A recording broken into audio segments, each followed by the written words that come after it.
Now it's time to learn how to do some general care for your flute. First of all, we will need to clean out our flute when we are taking it apart. Because we have played a little bit, moisture has collected in the head joint and throughout the body in the foot joint.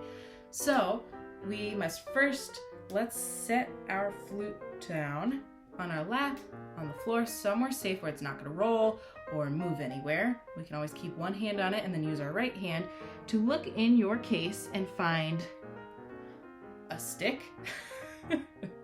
This is called the cleaning rod, looks just like a stick, and then the cleaning cloth. Now, the cleaning rod has this little top part that looks a lot like a needle. So we're going to take a corner of our cleaning cloth and we're going to thread it through the rod, just like this. Not all the way through, just comfortably enough so that we know it's not going to move around. Then we're going to take the rest of the cloth and we're going to kind of twirl it over the top of the cleaning rod so it won't bang or scratch any part of the inside of the instrument. Setting this cleaning part aside, I'm going to take the head joint off first, twisting, trying to avoid holding any keys.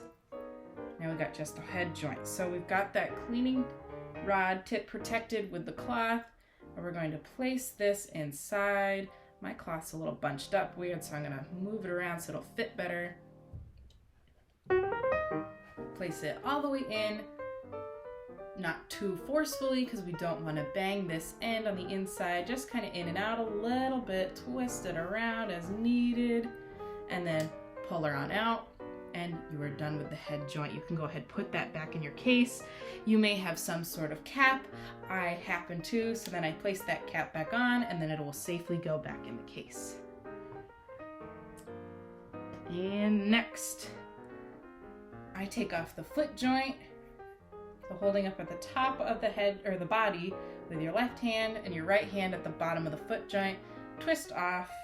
And then same idea, we're just placing our cleaning rod through the foot joint, going in and then pulling back out. You can go from either side just to make sure you really cleaned it out and cleaned out all the moisture.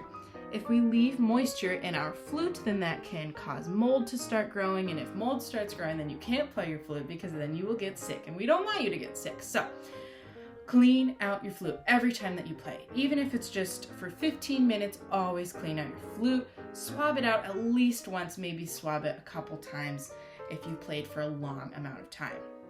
Now we're on to the body of the flute. So holding up where there are no keys, that's just the safest place to avoid bending any keys.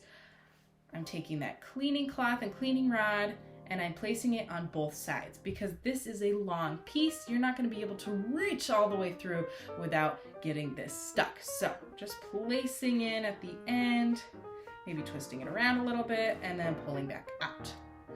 Turning over to the other side, same idea, twisting in and then pulling back out.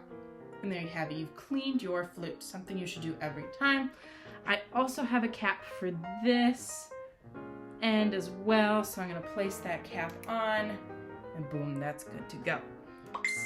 So some other thing that you might have in your case, you might have some sort of little screwdriver. That is just to help kind of keep some of the screws tightened. Don't mess around with that. Wait until, if you have any questions about it, come and ask me or ask your teacher how to deal with that little screwdriver. You may have a polishing cloth that came with your kit. That is a good thing to wipe off any fingerprints on your flute just every once in a while. It doesn't have to be an everyday thing. You also might have some sort of kind of grease that you can use. That is helpful on this discolored part to help make it slide onto the flute a little bit better. So when you use that grease, maybe take a Kleenex, wipe off this part first, then place some of that grease on, and then you can place the head joint onto the body a little bit more smoothly. If you have any other questions about any other parts that you may have in your case or any other cleaning tips and stuff like that, just go ahead and let us know.